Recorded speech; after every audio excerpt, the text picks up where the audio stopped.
بسم اللہ الرحمن الرحیم۔ ہم لوگ سورۃ البقرہ میں رسول اللہ صلی اللہ علیہ وسلم کی بنی اسرائیل کے ساتھ دعوت کی تفصیل وہ آ رہے تھے، اور اس میں اللہ تعالیٰ کے تبصرے آ گئے تھے۔ جو کویسچنز بھی اس پرانی امت مسلمہ بنی اسرائیل کے جو سوالات تھے اس کے جواب بھی مل گئے، اور ساتھ ساتھ یہ بھی کر دیا کہ ہاں جی آپ کا رزلٹ یہ ہوگا۔ اچھا، اب اس کو ہم اسی خطبے کو اب ہم ختم کر رہے ہیں۔ اس میں یہ آپ نے دیکھیے کہ ایک پرانا یاد کر لیجئے کہ بنی اسرائیل کے ساتھ یہ ایگریمنٹ یہ ہوا تھا کہ انہوں نے اگر نیکی کی تو اسی دنیا میں ان کو اجر قوم کی حیثیت سے، اور برائی کریں تو ان کو اسی دنیا میں جوتے بھی پڑنے لگیں گے، اور یہی ہوا ان کی ہسٹری میں۔ اس کو آپ پڑھ چکے ہیں پہلے۔ اور اب ان کا تھوڑے سے چند لوگ تھے کہ کچھ 3 قبیلے تھے کہ جو مدینہ منورہ میں تھے، تو رسول اللہ صلی اللہ علیہ وسلم کا میسیج ان تک پہنچ گیا اور انہیں بتا دیا کہ بھی میاں یہ چیز آپ کی غلط ہے، اس کو یہ ٹھیک کریں۔ اور صحابہ کرام میں سے بھی چونکہ یہ انہی کو بہت مذہبی لوگ سمجھتے تھے، تو ان کو بھی بتا دیا کہ بھی ان کیا یہ غلطیاں ہیں اور یہ معاملات ہیں، سب کی آپ نے اسٹڈی اب تک کر دی تھی۔ تو اب ہم آخر میں آ کے اب یہ کرنے لگیں کہ ان کا یہ جو مذہبی تعصب جو تھا تو اس کا اب رزلٹ کیا ہونے لگا، اور آپ نے اس کا رزلٹ اب کیا آئے گا اسی دنیا میں، اور یہ ہوا بھی۔ اس کو بھی میں اب تفصیل سے عرض کرتا ہوں۔ بسم اللہ الرحمن الرحیم۔ وقال الذین لا يعلمون لولا يكلمنا اللہ او تأتینا آیہ كذلك قال الذين من قبلهم مثل قولهم تشابهت قلوبهم قد بينا الآيات لقوم يوقنون۔ اسی طرح ان لوگوں نے بھی کہا کہ جو کتاب الہی کا علم نہیں رکھتے کہ اللہ ہم سے براہ راست سے کیوں ہم کلام نہیں ہوتا، یا ہمارے پاس کوئی واضح نشانی کیوں نہیں آتی۔ بالکل اسی طرح وہ جو ان سے پہلے گزرے ہیں انہوں نے بھی ان کی سی بات کہی تھی۔ ان سب کے دل ایک سے ہیں۔ ہم نے اپنی نشانیاں ان لوگوں کے لیے جو یقین کرنا چاہے ہر لحاظ سے واضح کر دی ہے، لہذا تمہاری کوئی ذمہ داری نہیں ہے کہ ان کی خواہش کے مطابق انہیں معجزے اور نشانیاں دکھاؤ۔ یعنی اب بعض لوگوں نے یہ کیا ہوگا کہ جی قرآن تو تم کہہ رہے ہو آ رہے ہو، تو یہ ہم سے اللہ تعالیٰ ڈائریکٹ کیوں نہیں بات کرتا ہم سے؟ تو بھی یہ بتایا کہ یہ حرکتیں تمہارے سے پہلے تم کر چکے۔ حضرت موسیٰ علیہ السلام پہ جیسے انہوں نے کہا تھا جی اللہ تعالیٰ ہمیں سامنے دکھاؤ کیسا ہے، تو بھی اس طرح کے تھے ان میں۔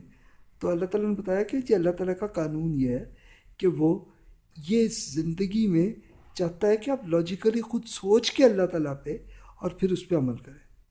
تو یہی دین ہے۔ تو اس پہ کرتے ہو کہ نہیں؟ تو اگر نہیں کیا تو ٹھیک ہے، یہ تم ویسے ہی ہو، ان پہ کوئی ذمہ داری نہیں ہے کہ تم ان پہ معجزے اور یہ نشانیاں ایسی دکھاؤ کہ جناب یہ کنفرم مان لیں۔ نہیں، یہ ان کی اپنی نیت خراب ہے۔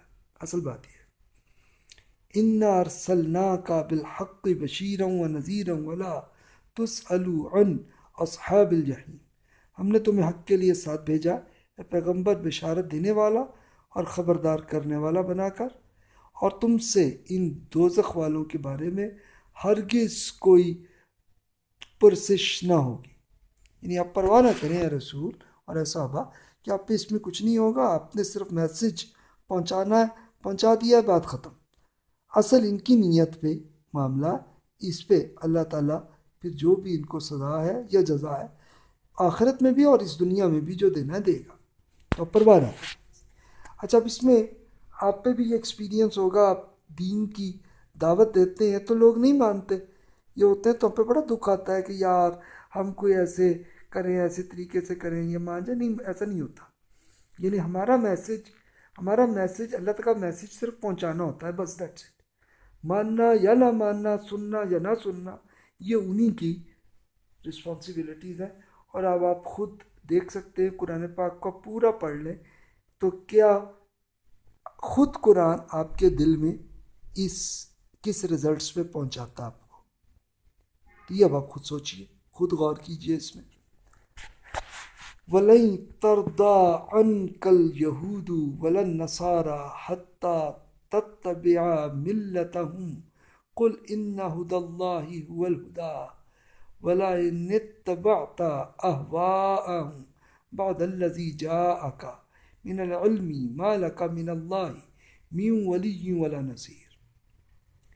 یہ یہود اور نصارہ آپ سے ہرگز راضی نہ ہوں گے جب تک ان کا مذہب اختیار نہ کر لیں، لہذا کہہ دیجئے کہ اللہ کی ہدایت ہی اصل ہدایت ہے، اور جان لو کہ اگر تم اس علم کے بعد جو تمہارے پاس آ چکا ہے اس کی خواہشوں پر چلے تو اللہ کے مقابلے میں تمہارا کوئی دوست اور کوئی مددگار نہ ہوگا۔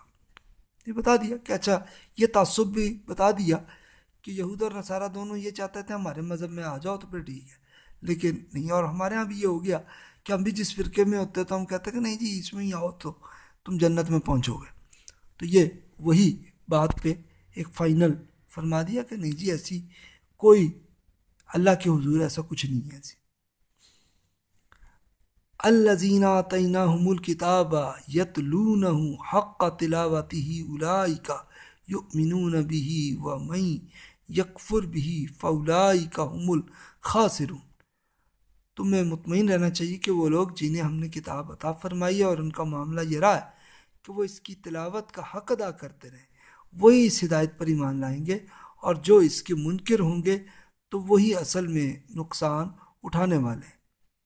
اس کی وہی مثال کہ جیسے عبداللہ بن سلام رضی اللہ عنہ اور سیدہ صفیہ رضی اللہ تعالیٰ عنہ کہ یہ اچھے اسکالر تھے یہود کے اور سردار کے بیٹے تھے اور بیٹی تھی، تو یہ واقعی یہ اللہ تعالیٰ کی تلاوت پہ پورے مخلص تھے، صحیح طرح پڑھتے تھے، عمل کرتے تھے، وہ ایمان بھی جلدی لے آئے۔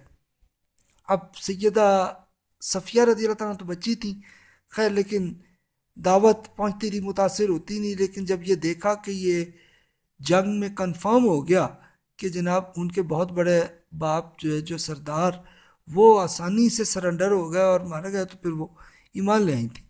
اور عبداللہ بن سلام رضی اللہ عنہ تو جب رسول اللہ صلی اللہ علیہ وسلم کی ہجرت کے آتے ہی یہ قرآن کا بڑا حصہ پڑھ چکے تھے، جہاں تک ان تک آیا تھا وہ ایمان لے آئے تھے۔ تو یہ اچھے لوگ بھی، ان پہ بھی اللہ کا تبصرہ آ گیا، اور پھر فرمایا کہ یا بنی اسرائیل اذکروا نعمتی التی انعمت علیکم وانی فضلتکم علی العالمین۔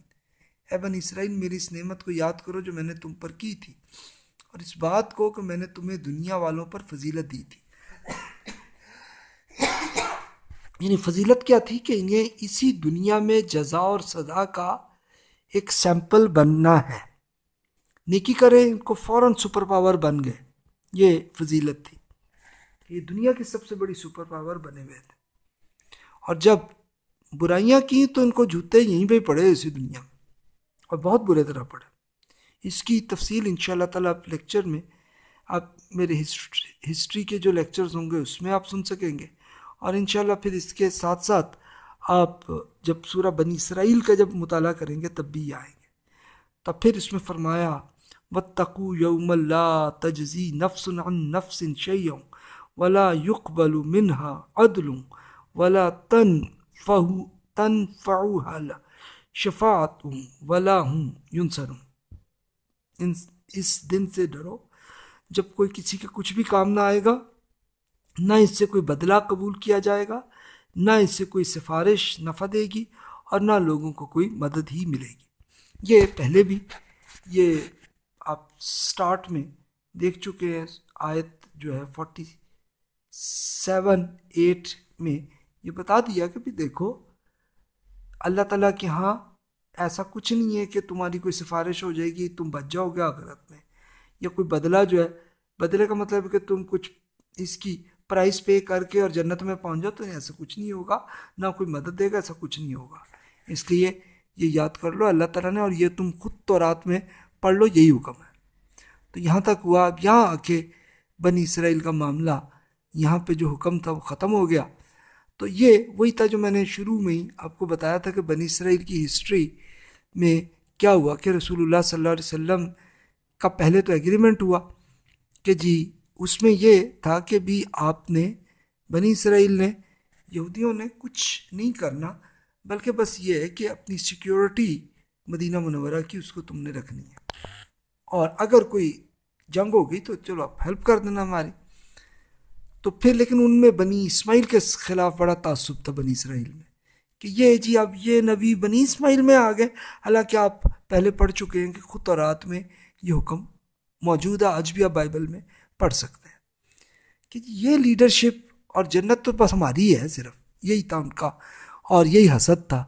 تو اکثر یہودیوں کی سازش اور جلا وطن اس کو پورا پڑھ چکے ہیں کہ کس کس قسم کی حرکتیں کی. اور پھر رسول اللہ صلی اللہ علیہ وسلم نے بھی یہ کیا ان کے 2 قبیلوں کو تو مدینہ منورہ سے نکال دیا، پھر نکل کے خیبر چلے گئے، اور ایک قبیلہ رہ گیا تھا جنہوں نے بہت زبردست قسم کی جنگ کرنے لگے تھے. تو پھر ان پہ شدید سزا ان پہ آئی تھی. اور وہ ایک بڑا دلچسپ کیس ہوا تھا کہ جب اس کے قلعے پہ رسول اللہ صلی اللہ علیہ وسلم نے جب اس پہ اپنی ملٹری کو کیا، تو تب انہوں نے یہ خود سرنڈر کرنے لگے، کہنے کہ جی آپ یہ کریں، درخواست کی کہ جی آپ اس میں سے معاذ بن جمل معاذ رضی اللہ عنہ کو، سعد بن معاذ رضی اللہ عنہ کو، جو کہ انصار کے ایک بڑے لیڈر تھے، کہ جی وہ فیصلہ کر لیں تو یہ پلیز ان کو کر لیں تو ہم بھی قبول کر لیں گے. رسول اللہ صلی اللہ علیہ وسلم کہا ٹھیک ہے جی کر لو. تو تب پھر سعد بن معاذ رضی اللہ عنہ نے یہ کیا کہ تورات کو پڑھ کے اس کے جو احکامات تھے وہ امپلیمنٹ کیے کہ ان کی جتنی ملٹری کے لوگ ہیں سب کو قتل کر دیا جائے، اور ان کے جو خواتین اور بچے ہیں ان کو قیدی بنایا جائے. تو یہ کیا تھا انہوں نے. اور اب تورات میں یہ احکامات خود لکھے ہوئے انہی کے یہاں تھے، تو وہ کوئی جواب بھی نہیں دے سکے، اور ان کو اسی طرح ہی ایکشن ان پہ ہوا. پھر رسول اللہ صلی اللہ علیہ وسلم جنگ خیبر میں وہیں سے یہ پلان کر رہے تھے مدینہ پہ حملے کی، تو اس پہ کیے اور یہ لے جا کے کیا. اور اس کو آپ نے خیر پہلے اس کی تصاویر بھی میں نے دکھا دی تھی آپ کو پہلے ہی، کہ اسپیشلی ابھی بھی آپ جائیں تو خیبر کے اندر بھی اور اس سے پہلے بھی آپ مدینہ منورہ کے اندر بھی آپ چلے جائیں تو یہ تصاویر ابھی بھی، تصاویر کیا حقیقتاً موجود ہیں، یہ قلعہ بھی ان کا موجود ہے خیبر میں، اور اسی طرح مدینہ منورہ میں یہودیوں کا یہ پورا بہت زرخیز علاقہ جو ہے یہ ابھی بھی موجود ہے، آپ جا کے ابھی بھی دیکھ سکتے ہیں.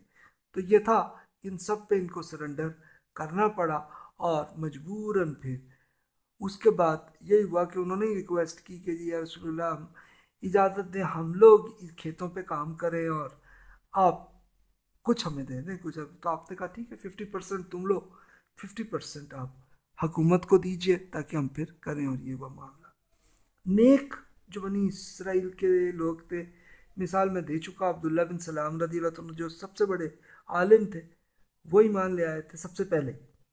پھر سیدہ صفیہ رضی اللہ عنہ جو ایک بڑے سردار کی بیٹی تھی وہ ایمان لے آئی تھی، تو ان کو رسول اللہ صلی اللہ علیہ وسلم نے ان سے نکاح کر لیا تھا، اور وہ اب ہماری ام المومنین ہے کہ ہماری والدہ ہے، تو وہ ہے. پھر ایک مثال میں نے ڈاکٹر اسد صاحب کی دی کہ جو آسٹریا کے تھے 1900 کے زمانے میں، تو وہ عرب ممالک میں آئے تھے اپنی جاب کے لیے، اور وہ پھر ایمان لے آئے تھے. انہوں نے قرآن پاک پڑھا یہاں پہ آ کے، تو پھر تورات کے ساتھ بالکل سیم وہی لگا، فوراً ایمان لے آئے. ایمان لائے تو پھر اس وقت علامہ اقبال نے انہیں ایک ریکویسٹ کی کہ آپ انڈیا میں آ جائیں تاکہ یہاں رہیں. یہ آ گئے اور اس دوران رہے، دینی کام کرتے رہے. پھر پاکستان بنا تو پہلا پاسپورٹ ڈاکٹر محمد اسد صاحب کو دیا گیا تھا، اور ایمبیسیڈر کی جاب بھی ان کو ملی کہ آپ پاکستان کے ایمبیسیڈر کے طور پہ عرب ممالک تک آپ یہ کریں، اور وہ رہے اور بڑے عرصے تک. پھر جب وہ ریٹائر ہوئے پھر 1992 میں فوت ہوئے ہیں. تو دیکھیے یہ بھی مثال ہے، اس طرح اور بھی نیک لوگ ہیں ان کے جو آئے. پھر بنی اسرائیل پر قیامت تک کے لیے مغلوبیت کی سزا ہے، یہ 70 CE سے لے کے آج تک کی ہے، کہ حضرت عیسیٰ علیہ السلام کا جب انہوں نے انکار کیا تھا تو تب سے اب تک ان کی سزا یہی رہی ہے کہ ان کو مسلسل جوتے مغلوبیت کے. مغلوبیت کا مطلب ہے کہ یہ انڈیپینڈنٹ نہیں رہ سکتے، بس حضرت عیسیٰ علیہ السلام پر ایمان لانے والے جو کرسچنز ہوں یا مسلمان ہوں انہی کے انڈر ہی رہے، اور آج تک ایسا ہی ہے. آج بھی آپ بعض لوگ سوچتے ہیں کہ یار یہ اسرائیل تو آزاد ہوا،